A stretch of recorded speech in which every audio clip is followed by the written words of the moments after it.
try to get these pictures one way or the other. But, you know, when you're taking these, today it don't mean nothing. But maybe like 100 years from now, just like I remember Francis Stitzer. Well, that was great. You know what, Jack? What we're hoping is that when your family gets their copy, that will be kept in your family and copies made of it, that your grandchildren and their grandchildren will be able to remember that. That's and great. That's why this is so important. I appreciate it. It's an important, it's like, I wish I had my dad's stories. I wish I had my brother, because both of them served. Do you know, I just heard it on TV the other night. There's 1.7 million World War II vets living. There were 16 million. Right. Which means that only 1.7 is living out of 16. That's less than 1 out of 8. Yeah. But when I talked to Rosita about this, she was as excited as I was about it. And then she'll take that and she'll have that on her printer and it'll be in writing, and then I'll somehow get the copy of this, because that's if I was better technology-wise, this would be a piece of cake, that part of it. And then we'll put it together, and eventually your family will have a copy of this, and we'll have a copy. I hope that someday one of these rooms becomes what we call a historic room, that we can have those. There's so much you can tell. Yeah. Little things that you look back on them, and actually I think how lucky you were.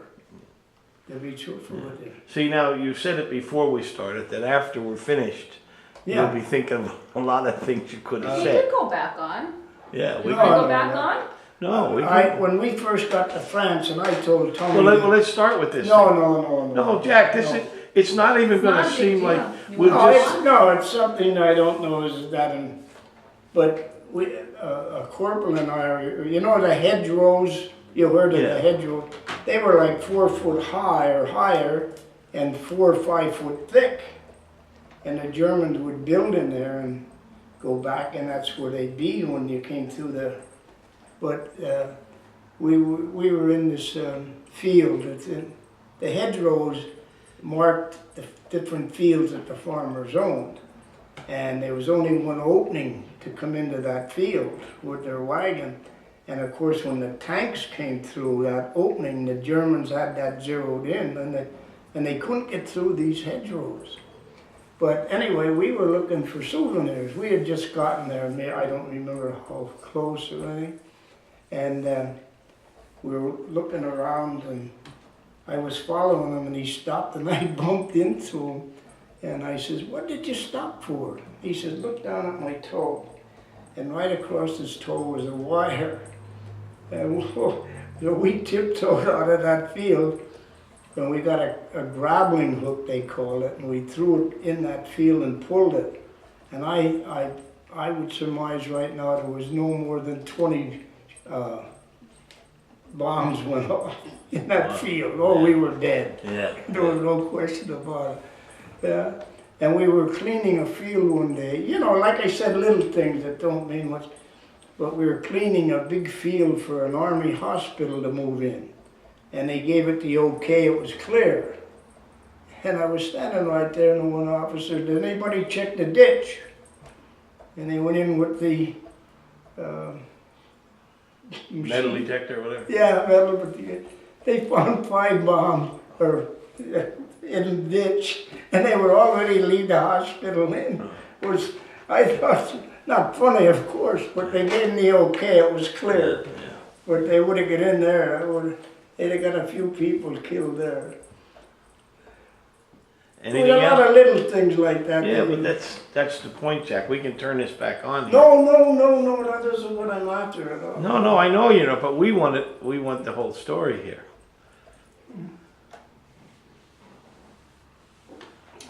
Okay. Rosita, do you want a soda? No. I'm going home for wine. Tell me, Demshop just brought me, he makes wine over there, you ought to see it. Wait one second. Broad Mountain what do you call it? I want to take a look at your books if I can, Well, you certainly may, man. as long as I. But this is a copy of our original. I have an original, Oh, which okay. is, what do you call it, hardback? Uh-huh.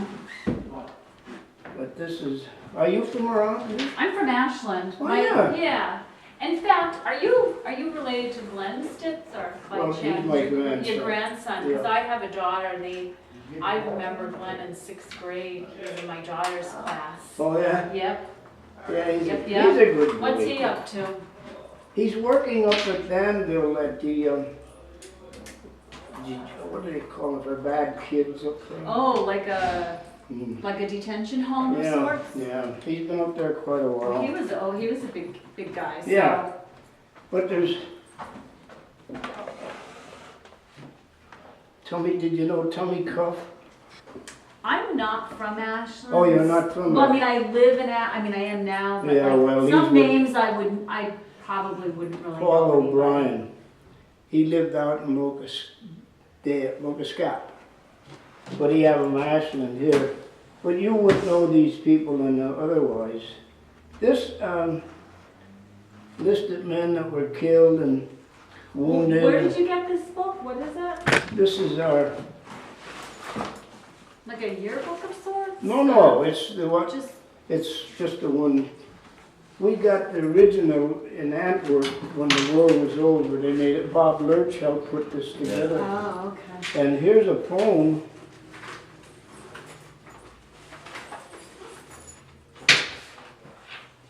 Right away, that's me there.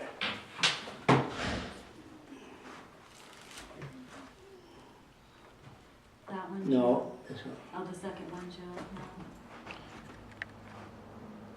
And where was this at? This was taken in Antwerp after the war. Okay. I want to show you something.